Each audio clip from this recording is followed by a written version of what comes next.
Le Togo se félicite de l'adoption, ce 16 février 2025, par la conférence des chefs d'État et de gouvernement de l'Union africaine lors de sa 38e session ordinaire de la décision sur la qualification de l'esclavage, de la déportation et de la colonisation comme des crimes contre l'humanité et de génocide contre les peuples d'Afrique.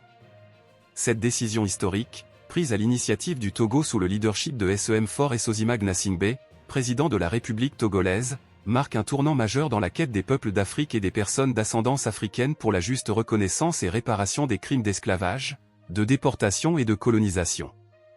En effet, l'histoire des 5 derniers siècles de l'Afrique et de ses peuples a été marquée par un ensemble d'injustices et d'événements aussi tragiques qu'inadmissibles.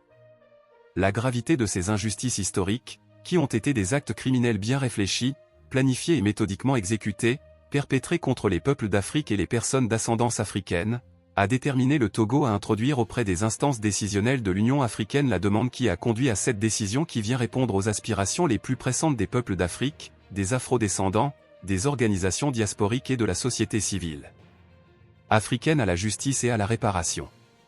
L'adoption de cette décision, qui s'inscrit dans le thème de l'année 2025 de l'Union africaine, Justice pour les Africains et les personnes d'ascendance africaine par les réparations, constitue une étape décisive dans cette quête de justice historique et un tremplin vers la réparation pour les peuples d'Afrique et les afro-descendants. La décision sur la qualification de l'esclavage, de la déportation et de la colonisation comme des crimes contre l'humanité et de génocide contre les peuples d'Afrique permet à l'Afrique de mettre ses propres mots sur ses souffrances dans l'histoire, d'œuvrer pour une meilleure connaissance des périodes douloureuses de l'histoire du continent par les jeunes générations, d'entamer un travail de guérison des stigmates profondes laissés sur les sociétés africaines, d'envoyer un message fort à la communauté internationale sur la soif et les attentes de reconnaissance et de réparation des injustices historiques subies par ces peuples, de prendre le leadership sur les questions de la réparation et de la restitution afin d'éviter de se faire dicter les termes du débat, d'enlever toute légitimité au discours tendant à trouver des justificatifs à l'esclavage et à la colonisation, de disposer d'éléments de langage précis et adéquats dans sa lutte pour la réparation et la restitution sur la scène internationale, et de protéger les générations actuelles et futures d'Africains et d'Afro-descendants du risque d'une résurgence de l'esclavage et de la colonisation. C'est un tournant historique pour l'Afrique tout entière. L'Union africaine reconnaît officiellement l'esclavage, la déportation et la colonisation comme des crimes contre l'humanité et un génocide contre les peuples d'Afrique. Une résolution inédite adoptée le 16 février 2025 à Addis Abeba, portée par le Togo sous le leadership du chef de l'État, Faure Essozima Gnassingbé. Une victoire mémorielle qui ouvre la voie à la justice et aux réparations. Quels enjeux alors pour le continent? Voyons cela avec Pierre Soussoukou.